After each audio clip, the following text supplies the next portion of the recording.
CM sir பழி வாங்குறதா இருந்தா என்ன பழி வாங்க அப்படின்னு சொல்லிட்டு ஒரு பொலிட்டிக்கல் பார்ட்டியோட லீடர் பேசியிருக்காரு.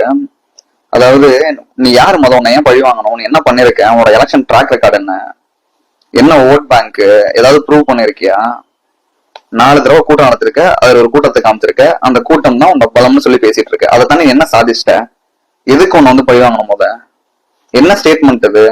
கரூர்ல 41 பேர் செத்து போயிருக்கான். அந்த சாவை ஒட்டி 3 நாளா டிஸ்கஷன் நடந்துகிட்டு இருக்கு. 3 நாளா வீட்டுல போய் படுத்து தூங்கிட்டு ஒரு கேவலமான ஸ்கிரிப்ட் எழுதிட்டு சிஎம் சார் பழி வாங்க என்ன பழி வாங்கன்னு சொல்லி உன்னோட கேடஸ் எல்லாத்தையும் உசுப்பி விட்டுட்டு இருக்க. நீ பொறுப்பா என்ன பேசிருக்கணும், பொறுப்பா நடந்துக்கோங்க, இப்படி விஷயம் நடந்து போச்சு, யாரும் எமோஷனலா வார்த்தை விடாதீங்க, நம்ம கோர்ட்டுக்கு போயிருக்கோம், சட்ட ரீதியா அணுகுவோம், நம்ம பக்கம் நியாயம் இருந்தா நம்ம கண்டிப்பா ஜெயிப்போம் அப்படின்னு சொல்லி உன்னோட கேடஸை கைட் பண்ணிருக்கணும். அவங்க கேடஸை விட மோசமா கேவலமா ஒரு ஸ்டேட்மெண்ட் கொடுக்குற. இப்ப சுத்திரவன் என்ன நினைப்பான், என்ன பேசுவான், உன்னோட கேடஸ் என்ன பேசுவான், இந்த கொலையை பண்ணது தமிழ்நாடு சீஃப் மினிஸ்டர் அப்படின்னு சொல்லி பேசுவான். இந்த வயலன்ஸ் இன்ஸ்டிகேட் பண்ணிருக்க. அதாவது, இப்படி ஒரு இம்மச்சூடான ஒரு பொலிட்டிக்கல் பார்ட்டி லீடரை தமிழ்நாடு ஹிஸ்டரியிலே ஒன்றும் பார்த்திருக்க மாட்டான். ரொம்ப ரொம்ப வயலான ஸ்டேட்மெண்ட் இது. டைரக்டா எந்த முகாந்திரமும் இல்லாம சிஎம் பழி வாங்குறான்னு சொல்லிட்டு ஒரு பொலிட்டிக்கல் பார்ட்டியோட லீடரு, இவ்வளவு பெரிய செலிபிரிட்டி, இத்தனை லட்சம் பேர் அவனை பின்தொடர்றான், அவன் பேசுறான்.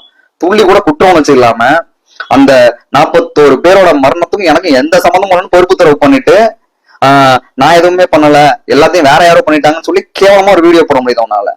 அதுக்கு ஓனர்ஷிப் எடுக்க முடியல. கோல மாதிரி பயந்து ஓடின நபர் நீனு. ரொம்ப ரொம்ப டேஞ்சர். டிவிக்கு அப்படின்ற கட்சி ஒண்ணு வளர்ந்து வர்றது இந்த ஒட்டுமொத்த சமூகத்துக்கும் டேஞ்சர்.